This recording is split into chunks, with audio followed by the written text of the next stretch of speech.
All right, welcome everyone. Thank you for joining us today. This is going to be a very specific webinar that is just covering our Public Service and Administration program, specifically the Master of Public Service and Administration.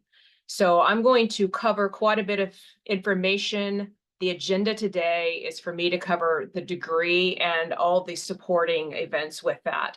Later, joining me will be Matt Upton from Career Services, but I'm going to start with the degree options. And this will include not only the MPSA, but the undergrad 5-year program, some of the collaborative degrees we have where people can go in for a PhD. We're going to talk about tracks, concentrations, the capstones, what the courses look like, admissions and statistics of what last year's entering class looked like, funding, the cost of the program, professional development, career services, how our students get involved in the different student groups, and then we'll take questions at the end. Feel free at any time to also just drop those questions into the chat, and either Matt or myself will take care of those in a little bit. So today, this is me, Catherine Meyer. So I'll be leading the charge here for this, and then Matt will join us about 20 to 30 minutes into this program. So I'm going to start with just a basic slide. What is the Bush School of Government and Public Service? For those of you that aren't aware, we are both an undergrad and graduate school here at Texas A&M University, but we're very fortunate that we're small. We're the smallest college school here at Texas A&M. We opened our doors in 1997 when we ended up getting the Presidential Library and Museum here, and we're also opening a school in the President's honor. So since that time, we've had roughly 3,000 master's alumni pass through, particularly within these in-house programs. But here now we have her master's degree. We're at 5 programs here within College Station. We have 2 of them, which are in DC, both international affairs related. We'll see if they start to divvy that out and do Master of Public Service or something like that in DC, but not yet. And then online, we have an Executive Master of Public Service. There are also 6 graduate certificates that are both online and on campus. So sometimes people will couple those with their program. So we'll cover those in a few minutes as well. Essentially, the Bush School is preparing people for a lot of different careers, but they're related to fields like nonprofits, the international NGO sectors, the federal, state, local government, all kinds of policy areas, including education, health, security, government contractors, some private industry. We push and promote that we are a public service program, but obviously that is not the fit for everybody in every field that they're coming into. So who are we looking for? I mean, obviously every school wants to have motivated, smart, and hardworking leaders, and we're no different from that. I say that we will push on that leadership, right? We want people who are involved, who want to make a difference, and who are willing to take the lead on that. Also those with a calling to service, especially that public service. And the maturity factor, being ready for grad school, knowing what you're wanting to study, what fields you think you're interested in, and just being passionate about that and sharing that with others while you're here. At the Bush School, excuse me, you're going to work individually and as part of a team. A lot of the work that you will do in the public service sector is going to be collaborative. And so we're going to get you started with that early here, a lot of those collaborative group work projects. You're going to also develop your knowledge, skills, and abilities. You're going to prepare for a professional life. And this may lead to a number of different jobs over your career path. So don't feel like you're locked into nonprofits if that's all you studied. You certainly can use those skills to go into public management, public policy, even international affairs. You can go in a lot of different directions. And one of the benefits of being here in College Station, Texas, here at Texas A&M, is you're building lifelong personal and professional connections. So let's start with the Master of Public Service Administration. It's a 2-year, 40 credit hour degree. We only start in the fall, so you cannot come in the spring. You're going to usually do 12 credit hours per semester. So 12 fall, 12 spring, summer internship, 12 fall, 12 spring. Some people will get that internship waived if they come in with enough experience, but you are picking tracks. The concentrations are electives, and then you're building the coursework and your degree plan built on your interest. So someone who wants to study education policy is going to look different than someone who studies nonprofits or someone who's doing national security. You're going to receive faculty and career advising and receive lots of opportunities for networking, both with career professionals, our own faculty connections, our alumni, the Aggie network at large. So don't feel like you're coming in just for that education. It is all about the connections and where we can help get you jobs, especially within the state of Texas or in the US. You are also asked to complete a relevant summer internship. If you don't already have experience, you'll work with our career services office to land something that's of interest to you. You'll follow up with those leads. You will also collaborate on a client capstone project. So we are a non-thesis based program. We do a professional education here with a capstone project. And so you'll get some say-so, and I'll talk about this later, of which one you want. You'll hear those overviews and then rank order your first choices. So you'll have some say in that capstone project. Now, optional, I mentioned earlier about graduate certificate. Some students will go ahead and register for the certificate, pay that application fee. And then as they're taking courses in, let's say, public management, they can also be earning a graduate certificate at the same time. It doesn't cost any difference for those courses as long as you're taking them in person and it's part of your degree plan here at the MPSA, other than the application fee for that certificate.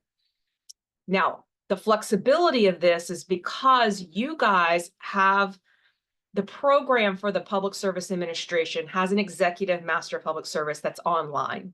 And because it exists online, our classes are already offered that way, in that modality. So you have the freedom to take some of your classes online should you want to, and you work with your degree plan and your department to make sure this works. Obviously, you need to be here in the US to do this. This isn't something that you can work online specifically, because you have to take classes in person as well. But those online classes are going to count a little bit more in cost, because every class that's online charges an additional $1,500 per course. So you can use that flexibility. Let's say someone lives in Austin or Houston and wants to come in for 2 classes and do a class or 2 online. You just have to be prepared to pay that higher price. This only applies to electives. Core courses have to be taken in person, but it does allow some flexibility that students sometimes are looking for. Now, as far as the tracks and concentrations within the Bush School, the tracks are required. You have to do at least one. Our choices are public management, public policy analysis, or nonprofit management. Now, many of our students will choose to do a concentration because they are developing skill sets in particular areas. So someone who wants to do cybersecurity, you're going to take at least 3 courses under that heading to develop that specialty. You can then start taking a mix of courses from other areas as you would like. And sometimes that even means other departments. So there are students taking courses in, let's say, in the health policy area with public health, or with education policy with the Department of Education here at Texas A&M. So there's some flexibility in that. Now, those concentrations that we list here are our specialties, but obviously students come in with different interests. And so some design their own areas. And if that's the case, then you're working with your advisor and your department in ensuring that the courses that you're taking elsewhere on campus, let's say that you want to be a speechwriter for politics, and you can do political communications by taking classes through political science, through our communications department, maybe even through journalism, and you can piece together your own area of interest. So some students will choose that route of a number of different topics. Now, as far as the curriculum and what that looks like, you've got 10 core courses that include those track courses that you're required to do.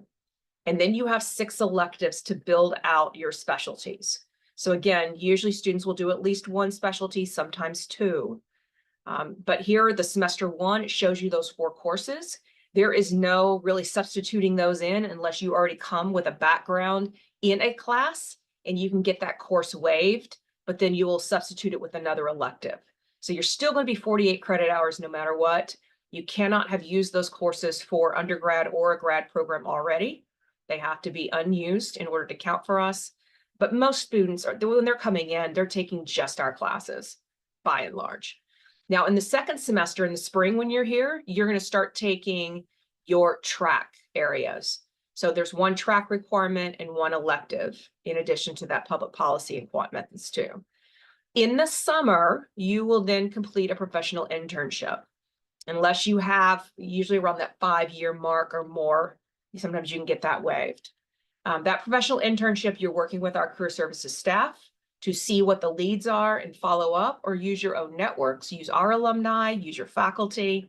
But you'll find something that's related to your area and follow up with that. It's usually a 10-week session. Now, your semester 3 and 4, you are required to do a capstone project. So again, I'll give you some highlights on what that looks like in a minute, but that is a year long. It's the same capstone. You'll start it in the fall, you continue it in the spring. You will also now start finishing out your track requirement, and you're building more electives. Now, some track courses as an example, I just pulled the track for public policy and listed some courses here. Same thing with the public management, nonprofit. You have to take at least about 3 or 4 of those to fulfill. And then the rest of them, you're just hodgepodge, what's being offered, which semesters, what is intriguing to you, and mix those into your degree plan. Now, the concentrations, as I mentioned, were optional, so you can gain more expertise in a particular area if you want it. Now, the capstone project for the MPSA is a 9-month, so it's both the fall and the spring. These are what we call team-based consulting projects. So you're taking all the work that you've been using and learning in the classroom and putting it into play during these capstone projects. So you're integrating and applying that knowledge and working with the client directly to find out what they want. Many times it's a lot of research that you're doing on the internet and pulling out the information they need. Sometimes it's going to a city or a state and you're knocking on doors, canvassing. We did more of that when we were doing some of the like hurricane relief that was in Louisiana and maybe down in the Galveston coast area. But sometimes that required more legwork. So it really just depends on the scope of the work and what they're asking for. And you're going to work with that client. Your faculty is there for guidance, but they're really not leading this. This is student-led. You're going to get a promotion of all the faculty who are hosting these capstones, and they're going to tell you who their client is and the scope of the work they want done.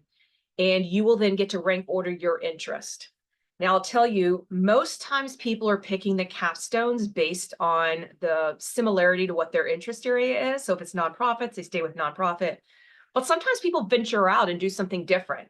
Maybe it's because of a professor they wanted to work with, but they don't typically take their classes. Maybe it's because somebody's doing some travel in a capstone and they really want to go to Mexico City and do this nonprofit work with them. And so they choose that one for that reason. Sometimes it's for the interest of your friend groups. So there's a lot of different reasons for rank ordering these, but staff will actually put you into a capstone from that department. So you're going to serve with about 4 to 10 classmates doing all of the research for this, and then writing a report and then presenting it back out to the client in March or April. So this is requiring teamwork, initiative, leadership skills. We use our leadership program to prep you for this, learning how to work with others. You're going to have that faculty guidance. And then just keep in mind, the client list is going to be very similar to what you'll see for both the internships and the employment. People coming from the different state agencies, the nonprofits, private. And then here are some examples. So I pulled from the most recent, the ones that are going right now. So we do every other year have a Texas legislature session. There's about, I want to say 5 to 6, maybe up to 8 students now that get chosen to be part of this Texas legislature, and they will do a double spring enrollment. So they'll take more classes in the fall and then come in, and they'll relocate to Austin because they're working at the state legislature while they're doing this and then taking some classes. Now, there's also one that's here that's funded with the Philanthropy Southwest, so it's a nonprofit. You got another one with Professor Debris that's doing more of the Homeland Security and Defense. Same thing with, I think down further with Dr. Davis, he's got the inquiry into artificial intelligence. Get another one that's education-based. Another one that is working with wildfires and health. So that's combining both our environmental and health. And another one that's conservation with Dr. Graham. He's been consistently offering these every year for about the last 4 to 5 years with conservation. So hitting more of that environmental policy. So these are just some examples. Obviously, each year these rotate out, and there's usually, like I said, about 7 to 9 of these offered each year that you'll get to choose from. Now, we talked about earlier, there is that freedom to take courses from other departments here at A&M. And just to give you an example of what those look like, A&M is huge, and it's got a ton of different departments that you can draw classes from. So don't feel like you're locked in just to the Bush School courses. Usually there's pretty much freedom to do 2 courses, but you can add more to that with approval from your department. So students are taking courses through sociology, urban planning, economics, computer science, recreation, park, and tourism. It just runs the gamut depending on their interest. So just wanted to put that up here as an example. All right, now I'm going to shift gears for just a second, and let's talk about those students who are here at Texas A&M University can do what is called a 3+2 joint program. This means that they have already come into our bachelor's degrees in one of these 5 departments, and they, by their junior year, can apply to us, and by their senior year, if admitted, will start taking our classes so that they can earn a bachelor's and a master's in 5 years. But this only pertains to Texas A&M bachelor students. So if you're coming from political science, economics, sociology, agricultural econ, or rangeland, wildlife, and fisheries management, then you can do these joint programs. You work with your undergrad advisors in your department to make sure that you are completing those course sheets, that you have taken these courses before you enter into us, because once you're with us, there's no time to go back and take them. And that you have also set some classes aside, that our classes are also double counting for your undergraduate credit. You have to have at least a 3.25 GPA or better, and you need to apply in your junior year. So somewhere around that 70 to 80 hour mark, you should be applying. You enroll with us in your senior year when you're usually at about 102 hours, and you have to have that to have completed all those undergrad prereqs. Now, the benefits of this program for Aggies is that you get to count between 14 and 18 of our courses towards your undergrad. So you don't have to pay for as many undergrad classes. So you save a little bit of money. You're also being able to take fewer courses because, again, we're double counting towards some of that. And you get to apply with an internal app. So there's no application fee. So that saves you $89. You're going to earn both your bachelor and your master in 5 years. And for those of you that are a little quicker on the draw, you've already done some pre-AP classes, you may end up getting both degrees in 4 years. So we do have what is called a 2-2 program, right? People coming in bachelor's 2 years and us 2 years. No matter what, you're not speeding up our end of it. The master's program is always 2 years. Typically, we're going to roll about a dozen 3+2 students into our program who are Aggie undergrads. Now, I'm not going to spend a lot of time on this, but there are also 2 programs that you start with the MPSA. And then while you're here, if you have found an interest in doing research at the PhD level, we're just expediting your entry into this program. We have one with education policy. So this is coming through the Educational Administration and Human Resources Development. And you can see this in agreement with us in the College of Education and Human Development. You're going to get 111 credit hours over 5 years. And you're basically just working with their department, and you apply by your 2nd semester. So by February, once you're here, you got to get enrolled in the MPSA first. And then when fall, you're talking to people. And then by February, you're applying. And you would start with us the summer after completing the MPSA. So you're just streamlining it straight from the MPSA right into that PhD program. There's another one that we work with the public health. So this is health policy and management. And these are wanting to do the academic career interest in health policy research. Same idea, 111 credit hours, but it depends on when you're entering in as to when you apply, because they only admit an odd number of years. All of this information is on the website. If you're interested in this, please follow that. And then while you're here within the program, find those professors who lead those areas, particularly the department head, Dr. Lori Taylor, and just make sure that you're on track to apply in time. All right, so enough with the programs. Let's now change of this and talk about rankings for a second. The rankings and accreditation, U.S. News and World Report's about the only one that focuses on our kinds of programs. The rest of them that you may see rankings are more of Texas A&M and their reputation. But at least for the U.S. News, we're number 26 for the best public affairs programs. Now, keep in mind, there's about 350 programs out there. So for us to be number 26, puts us in the elite category, right? Well-recognized program, getting students jobs, getting them where they need to be. Subgroups were ranked number 21 in nonprofit and number 21 in public management and leadership. And these fluctuates from year to year. They also have rankings with Homeland Security. We were number 6 last year. We dropped off this year for some reason. I'm not always sure what the evaluations are to get us there, but it does fluctuate every once in a while. And I will also mention those graduate certificates that we talked about earlier, the online and on campus. The certificate in nonprofit management, public management, and Homeland Security all match really well with our Master of Public Service. So if you need a spring start, this is a great way to go ahead and get involved in a program because they start each fall, spring, and summer. And you could come in a little early and take classes and not maybe sit out a semester if you didn't want to.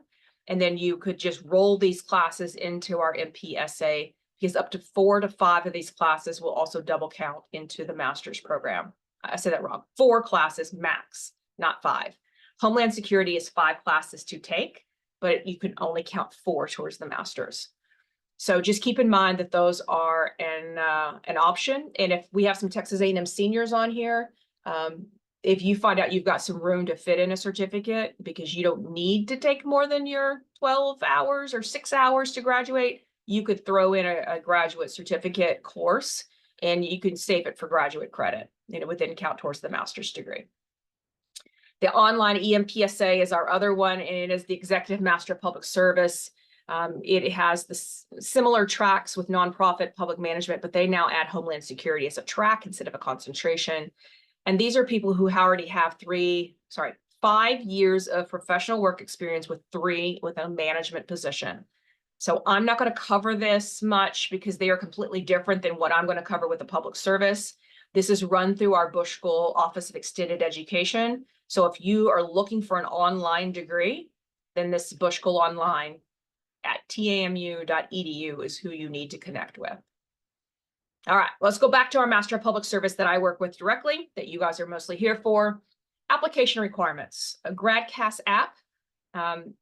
This is everybody except for those who are already master's students at Texas A&M or a 5-year student, 3+2 student.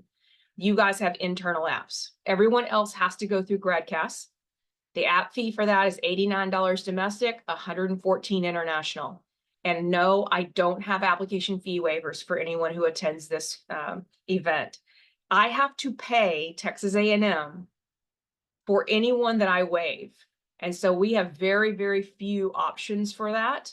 Usually people who are serving with AmeriCorps or Peace Corps. Everyone else, unfortunately, you got to pay that app fee. So just keep that in mind here. You could ask other schools if they'll waive them. Some do, because sometimes that doesn't cost them anything, but for us, it's a cost. Now, unofficial transcripts is all we need at the time that you apply. If you decide to enroll here, that's when you need your officials. One thing that's new this year, every year previous, we've had 3 letters of rec. We decided to move that down to 2. We were getting some people held up that weren't completing their applications because they weren't able to find that 3rd letter of rec. We don't feel like that 3rd one is going to make the difference between making a decision of yes or no for you. So we went ahead and made 2 recommendations. So it's a little bit less work for you in educating your advisors and making sure that they're going to write the right kind of letter for you and making sure you get the right kind of advisor. I will say that usually for recommendations, faculty want to read what other faculty have to say about you in their classroom, in producing work for your courses, how you worked with others in that class. So by and large, if you are coming straight out within 1 to 2 years, I would get academic recommendations from faculty, people who know you well in the classroom. If you don't feel you can do that, then obviously branch it out and do 1 academic and 1 something else. Volunteerism, professional work, what have you. The resume is always important. Keep in mind, no more than 2 pages. Statement of purpose, that is 750 words. We want to know what it is you're interested in, where you kind of got that interest, what you're hoping to do with this degree. GRE test is optional, and we truly mean it's optional. It is encouraged if you have a GPA below a 3.2 because our average is nearly a 3.5. So we'd like to have an additional aspect to go through and review if it's below that. There's a lot of people who say, I'm not a great test taker, and they don't want to take it. They don't feel it's going to be advantage to them. That is your call. If your experiences do not reflect your abilities and you are a decent test taker, go ahead and take that test. It's $220, I believe, to take it. But it can also maybe help with the financial consideration. Even people who have a strong GPA, having a strong GPA with a strong GRE can sometimes make a difference in who they choose. So just keep that in mind, but a lot of people are not submitting, so that is up to you. The English proficiency test scores for international students, just know that we'll have to have TOEFL or IELTS unless you've met it in another way, but all that is on our website under that section for English proficiency. Again, if you've got questions for this, please contact Ashley. It's at bushkillapplications@tamu.edu. She's my colleague who works in this office with admissions, and you're the one hearing from her as soon as you start hitting that application submit button. Now, as far as the timeline, we're doing things a little bit different this year, and I should have asked this question ahead of time before I came on here, but the application opened in September 1, and as we receive complete applications, we were given the green light that if people have a certain GPA, and to be honest, I don't remember what that was, that we could go through and run that through a quick committee review and make them an automatic admit. If they were solid, just tell people they're admitted. But what we can't do is tell people what kind of funding they have until after the interviews happen in February. So we're not changing that part of the process.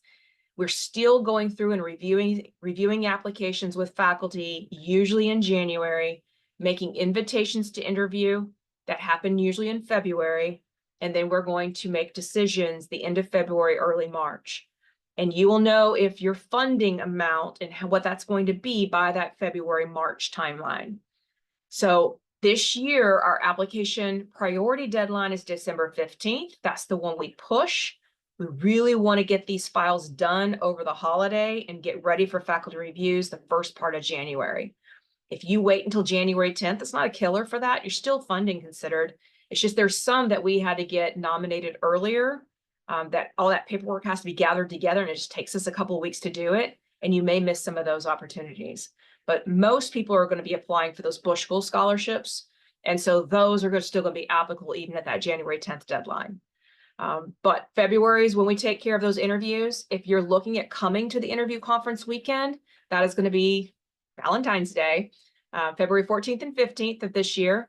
And we'll invite you to come onto campus and interview. If you cannot make it here to campus, maybe you live internationally, you're doing an internship abroad, then we will coordinate with you a Zoom interview with 2 different faculty and/or staff. So we'll still take care of it in February. Late that month, we'll start we'll start reviewing with faculty. And by, again, March 15th, no later, probably going to be earlier than that for the MPSA, we'll end up emailing you and emailing you your letter and your decision through the admissions and your scholarship, right? Decisions at that time. April 15th, you've got to get back to us with your decision. So tax day is also decision day. You're going to find all this information on our website. Just go to the admissions section for your degree, and it's going to give you step by step. Now, if you're curious, what did last year's class look like? Now, typically we want a class of around 90 students, but that doesn't mean we're always going to get to that number. If we don't feel that candidates are as strong that year, we may have a little bit smaller class. I will tell you right now, a lot of MPA programs have international interest, and it is harder to land the international students if you don't give them full funding. So the enrollment for us has gone down. So last year we were at 75. This year we're close to that at 74. Average GPA is almost a 3.5, right? We're 3.47. Average age rose a little bit this year. We were at 27 as our average age. Women made 57% of the class. Students of color were 24% of the class. International students went up. We were at 20% this year. Non-residents was 34%. If you're curious, how do I look? Because I'm just graduating and I don't have any work experience. 1 to 2 years, 0 to 2 years, that's 58% of our class makeup. Got a few more that have 2 to 5 years, and another 30% came in with 5+ years. Typically, those end up being a few more of our international students who may already have a degree in their country and have been working, and now their government or some entity is sponsoring them to come here to the US. Now, the professors, you're going to get a mix of both seasoned practitioners and the academics. So people who have been city managers or teaching those classes, auditors from the state budgets, people CEO of a nonprofit. You've got a great mix of faculty that you're going to get to know really well. And the average class size here within the Bush School, most of our classrooms are smaller, so you're going to max out at 20 to 25 students. Most are around 16. Now, we talked about the funding a little bit. So year one, every single person we admit to the MPSA, if you are full-time, you are going to receive scholarship support.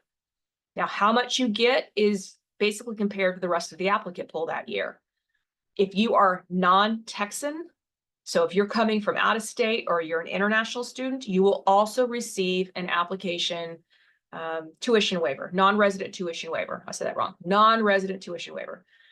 It's worth about $12,700 per year, and that's at 24 credit hours. So that's how that's calculated. Scholarships that we're offering, there's a couple that are outside nomination that we make at Texas A&M, which is why we need that priority deadline, because if you miss December, you're probably not going to be nominated for those. Our in-house scholarships are called Bush School scholarships. Those range from $1,000 to $20,000. Those ones for Texas A&M sometimes are full ride, so they're worth more like $29,000 to $35,000. For fall of 2024, I went ahead and did the percentages for you. We had a couple people who are part-time, so they don't get any funding. So that was 2 students, which made up 3% of the class. Those that got $1,000 to $3,000 was 24% of the class. Most of them are at $3,000. $5,000 to $7,000 scholarships was 45% of the class. And those that got scholarships above $10,000 was 28% of the class. Now, note, none of these, right, for international students are going to be full rides. We just don't have that kind of scholarship. The only ones we have are like 2 or 3 that are done through A&M, and they're only for domestic students. Now, in the summer, if you get an internship that is unpaid, you can apply for, I said a scholarship, but it's actually a stipend that working with the Career Services Office, you can qualify for by attending our webinars. In year 2, you either renew at whatever that first year scholarship was. So if you came in at 5,000, you renewed at 5,000. As long as you keep that GPA, I say a 3.25 and maybe a 3.0, but it's somewhere around that. And that non-resident tuition waiver also renews. Now, the only way you can change the amount of money that you get from us is if you decide to apply for a GA position. Graduate assistantships are either GARs or GANTs here, researcher or non-teaching. That's working for either faculty or staff for 20 hours a week. You get paid either monthly or biweekly, and instead you're making about $20,000. But those are not available for incoming students. It's the only thing that we do that's different from a lot of schools, in the sense that we don't provide any of those GA positions for 2 years. It's just for the 1 year. So you have to be able to come in with some support of your own in that first year. In the second year, you can apply for them. You might ask how many of them are there available? There's probably about a dozen per program, and that's it. So if a class is 74 or 75, there's only about 10 to 12 of those available. And then there's some more available through staff. And of course, Texas A&M has them all over the place. But you just got to do the legwork and find out, is it the writing program, veteran services, the international student services, who's got them, and can you apply for them and land them? Because there's a lot of students who apply for them across this university. We have, I believe, over 16,000 graduate students at Texas A&M University, and we're just a small little portion of that. Now, the funding and costs, we talked about that financial aid from our part, but there are also those graduate merit scholarships from A&M. We only have one. That's a full ride. For Texas residents, you can also apply for the Texas Aggie Graduate Grant. If you submit FAFSA and are qualified for this, you can gain an additional $5,000 per year, but you do have to be a Texas resident. There's also a number of different loans that you can apply for FAFSA for our domestic students. And you can also look for campus jobs, student work positions for faculty across. You'll notice I don't have a lot of extra help for international students. So for you guys, you're really going to have to do some legwork on your own and figure out how to afford a program. We can help make it affordable, to an extent, but you've got to have some support of your own. So if you're wondering what those costs are, if you are a Texas resident, we're about $13,600. If you get an average scholarship of $5,000, you're going to be looking at about $8,600 per year that you need to cover through working or through loans, because we can't cover that other $8,600 for you unless you get a higher end scholarship. If you are a non-resident, you start out at about $26,000, but you're going to get that non-resident tuition waiver and whatever scholarship level. So if you get the standard $5,000, you're right there at the same thing as a resident. It's the same cost. If you're an international student, you have some additional fees for health insurance and other things. Your cost with a standard $5,000 scholarship means you still have to come up with nearly $13,000 on your own, and that does not include living costs. So keep in mind, we can help get that cost from $30,000 to almost less than half of that, but I cannot cover all of it. It just is not possible. Now, Matt Upton should be on here now, and I'm going to give him a second to talk about a little bit about professional development and a little about the career services. And then you said, if you've got some questions, just start dropping them in here. This will take him about 10 minutes, and then we'll start taking questions at the end. Thanks, Matt.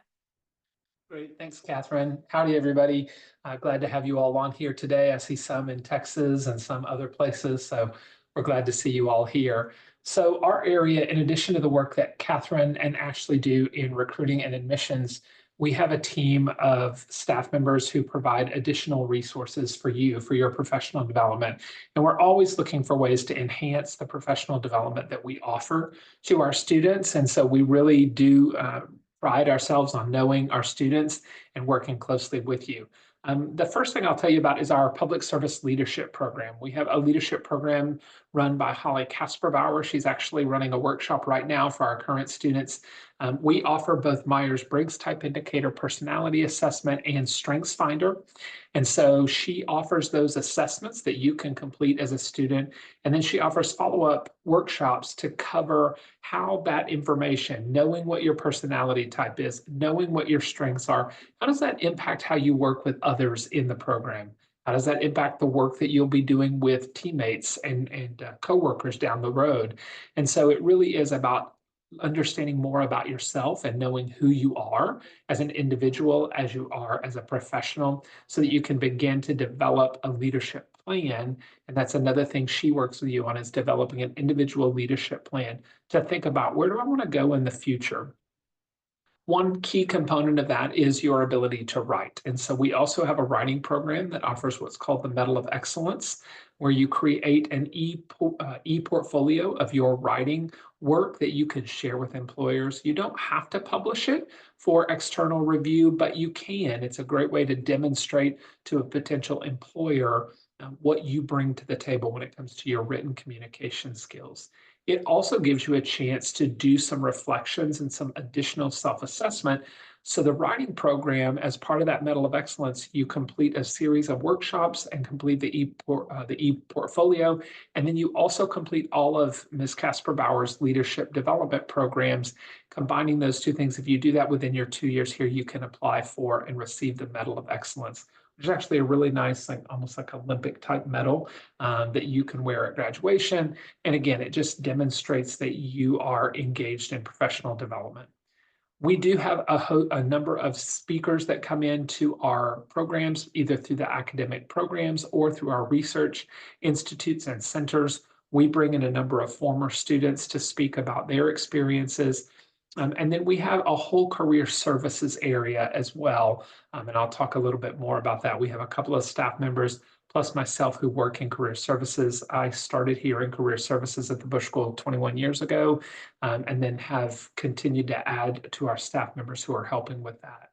We do have at the university, as you would imagine, we're a large state university, so we have a large and extensive digital and in-person library collection.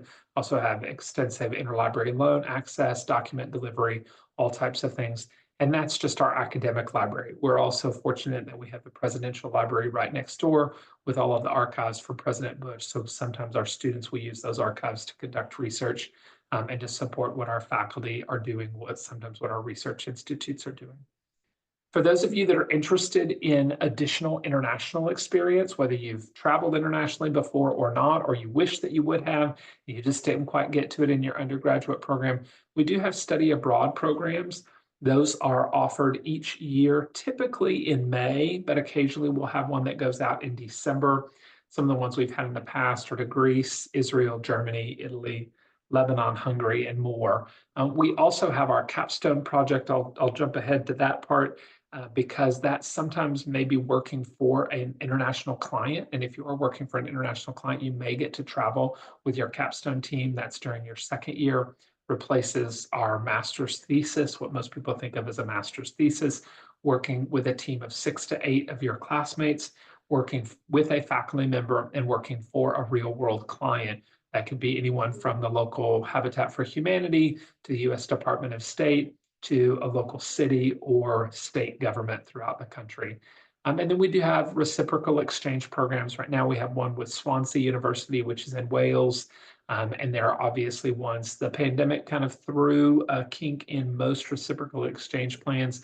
And so universities are still figuring out what that looks like, and not just Texas A&M, but the universities we work with. As I've mentioned, we have a number of research centers and institutes. We have 6 of them, in fact. The Institute for Science, Technology, and Public Policy, they don't do a lot of programming, so they're not going to bring in a bunch of speakers, but they partner extensively across the Texas A&M University campus. They also work with other U.S. and international universities, with government agencies and other research centers on interdisciplinary projects such as water, access to water, water policy, energy policy. As you can see in their name, they're specifically focused on science and technology areas. Then we have the Mosbacher Institute for Trade, Economics, and Public Policy. They do have a summer internship stipend for students who are doing internships in international trade. If you're working internationally, that stipend is quite hefty. It's a $10,000 summer stipend. And that's in addition to the scholarships that Catherine's already talked to you about. And then if it's domestic, let's say you're in Washington, D.C. working in trade or economics, that's a $7,500 stipend. And then the Center for Nonprofits and Philanthropy helps local nonprofits and statewide and US-based nonprofits to help them with their research and networking, but they also offer extensive opportunities for students to be involved in that. We then have the Scowcroft Institute for International Affairs. They're the ones who bring in a lot of speakers. Mosbacher does as well, but Scowcroft brings in quite a number of those. And sometimes both the Center for Nonprofits and Philanthropy and the Scowcroft Institute also have some internship funding. So it gives you an idea of what they're doing. One of the things you're probably most interested in is, can I actually get a job when I finish a degree in public administration? And the answer is a resounding yes. We're very fortunate. We collect employment statistics at 6 months post-graduation. That means we're following up with our graduates from May, and we'll report out typically in early January. We report out what kind of employment they were able to secure in their related field, in a related career field. We typically report that out, and that's what's been reported to us through November. We do that across our other NASPA schools. So Catherine mentioned earlier NASPA as our organization that provides accreditation for our public administration program. And if you look across NASPA schools, they're going to typically report out, at the very least, they're going to report out at 6 months post-graduation. We're very fortunate. In the last several years, we've been at 90 to 96% of those who report employment are employed in a public administration field. And so we're very fortunate about that. All of this is also on our website as well. You might be curious about what kinds of opportunities. Here's just a sampling. City governments across the state of Texas and across the nation. We've got a little smattering in Kansas and Washington State and Oregon. We've had some graduates go to California before, but you can see some other states listed here. Brazos County Council of Governments, Georgia Public Defender over in Atlanta, Harris County down in Houston, Nebraska, New York State, Ohio. State agencies, we list some state agencies here in Texas, but we also have other state agencies represented there. Wasatch County Planning Office, I think that's in Washington State, if I remember correctly. And then federal opportunities, not only in the US, but also for those of you that are international, you'll see that a number of our international students take their education here in public administration and take it back home to their home country and to their home country government. So you'll see that in Bangladesh and South Korea. We've got some former students working in Australia in their federal government. And then for the federal government here in the United States, you'll see just a small representation. Center for Medicare and Medicaid Services, Government Accountability Office, US EPA, House of Representatives, US Senate. So there are some samples of what our graduates are doing.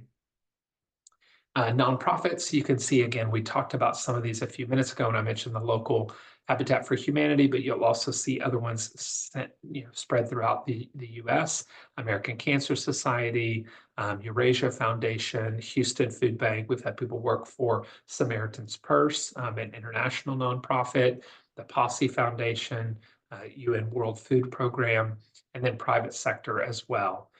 We work with you individually and collectively as a group. We offer a series of career workshops in your first year, and those career workshops are intended to help you have all the resources you need for your job search. If you attend all of those workshops and submit the deliverables for that, then you do qualify for that additional internship or language immersion funding. For public administration, it's internship funding. I get used to talking about both programs, and they have a language requirement in our other department. But here in the public administration program, if you attend all of those workshops and submit the required deliverables, you're going to submit a resume, a link to your LinkedIn profile, you're going to do a mock interview, you're going to do a networking outreach as part of that. So things that are very practical for you so that you're prepared for the type of job search that you have in the future. You'll qualify for additional funding that you can apply for. We also have a number of student organizations. For those of you familiar with Texas A&M, you know that we have over 1,000 registered or recognized student organizations at Texas A&M. We also have some that are available to you specifically at the Bush School. We have an internal student government association, and there are different committees that you can be involved in. You'll see some of those committees here. We have a public service organization, which is our own service organization that does different service activities throughout the year. We have a student chapter of the International City and County Management Association and the Association of Fundraising Professionals for those of you interested in local government or nonprofit work. We have a Foreign Language and Culture Society that provides language tutoring workshops or tutoring sessions throughout the year.